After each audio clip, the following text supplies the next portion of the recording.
Imagine taking a woman from the year 1750 and placing her directly into modern life. She wakes up, and before even leaving bed, she already knows what happened in different countries. Messages are waiting, news is waiting, emails are waiting, a screen lights up immediately. During the next hours, she moves through traffic, advertising, notifications, conversations, artificial light, background music, open browser tabs, work demands, and hundreds of small decisions. Then, late in the evening, she is expected to switch all of that off, sleep deeply, and wake up restored.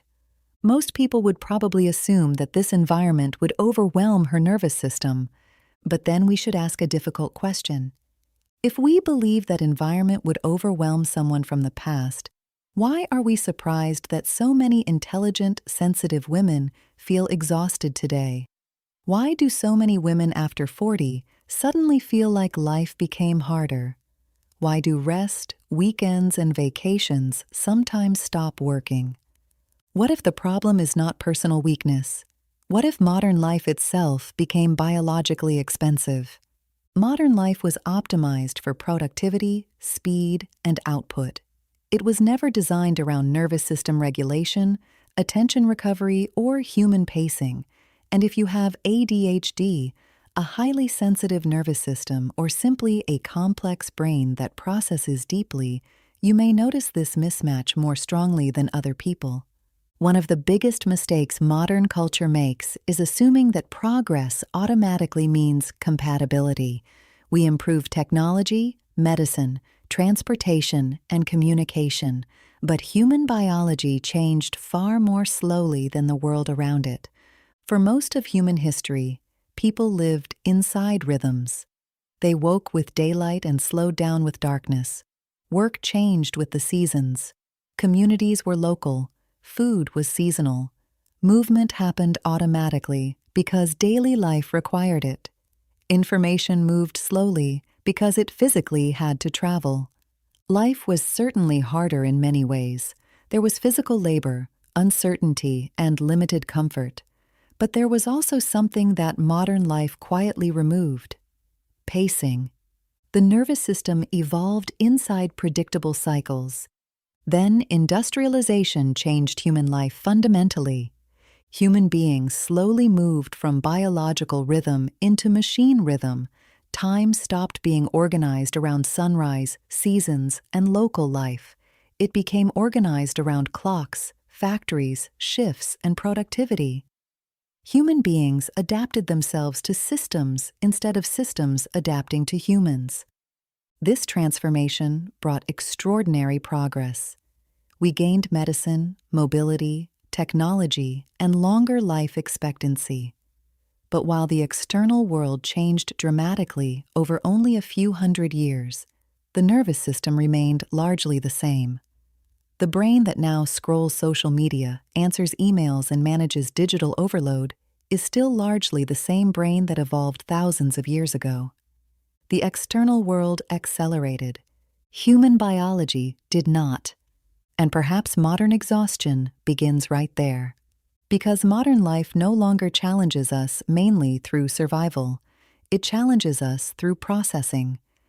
Think about how many decisions a woman makes today compared with previous generations. What should I eat? Should I answer now? Should I train today? Which supplement is best?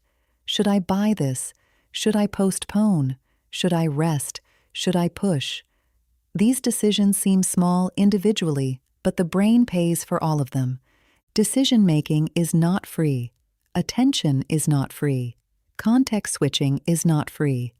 The average modern day contains hundreds of micro-decisions and continuous input. Emails arrive while messages wait. Notifications interrupt work. Advertising competes for attention. Social media adds comparison. Open tabs remain unfinished. The brain rarely experiences completion, and this is especially relevant for complex brains. Many intelligent women do not process less than others. They process more. They notice emotional atmosphere. They anticipate future problems. They carry invisible planning. They manage social relationships, work responsibilities, family logistics, and emotional labor simultaneously. The mental load becomes enormous. Then midlife arrives. This is where many women begin asking what happened.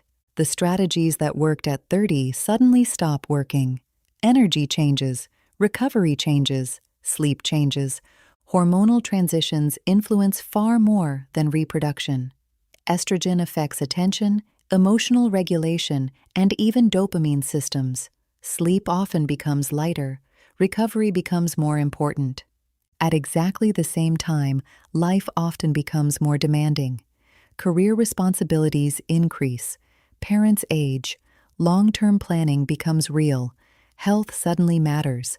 Many women are carrying more responsibility precisely when biological buffering becomes smaller. Then, modern culture gives a frustrating answer. Try harder, be more disciplined, optimize more. But perhaps effort was never the problem. Perhaps load was, because the environment itself became more expensive. This may also explain why ADHD often feels different after 40. The environment did not suddenly become difficult. It was already difficult.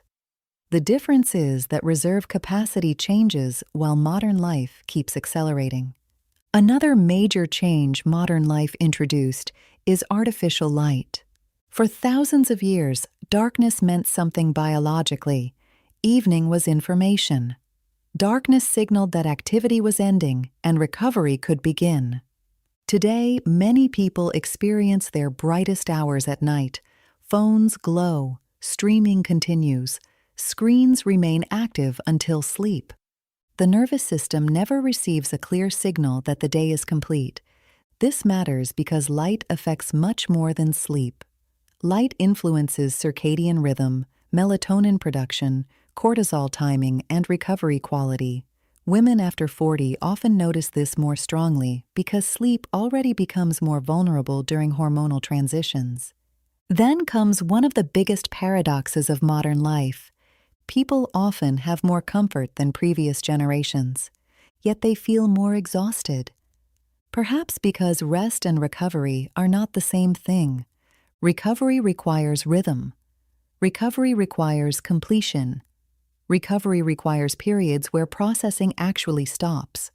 Modern life rarely allows that. Even rest contains stimulation.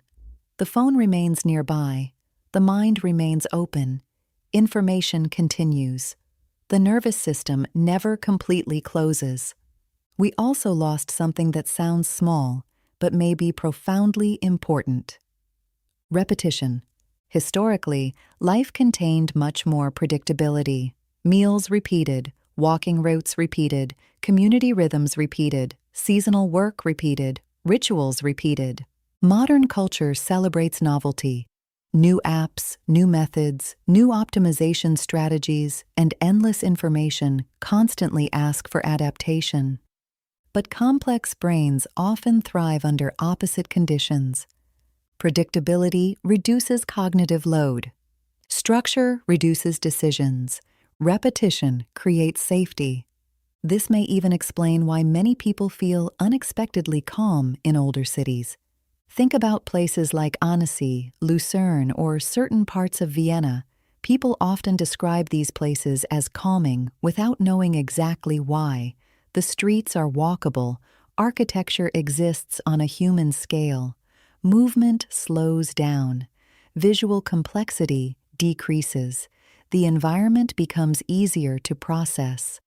Older cities often support human pacing. Modern environments frequently maximize stimulation. Perhaps this is why so many women quietly dream about slower mornings, smaller places, nature, seasonal living, and simpler routines. Maybe that desire is not laziness. Maybe it is biological intelligence. So what do complex brains need now? Not a return to the past. Not rejecting technology. Not escaping modern life. What we need is integration, a modern world supported by historical rhythms. Morning light matters because biology still responds to sunrise. Walking matters because humans evolved in motion. Reducing decisions matters because attention is finite. Repeating meals protects energy. Notification blocks reduce fragmentation. Evening darkness improves recovery. Monotony is not failure. Repetition is not weakness. Structure is not limitation. For many complex brains, it is protection. And perhaps this is the future of longevity. Not only supplements, not only exercise, not only optimization. Longevity is also sensory load, cognitive load, decision fatigue, sleep quality, recovery capacity, and attention protection. The future of health may not be doing more. It may be living more intelligently. Modern life teaches speed.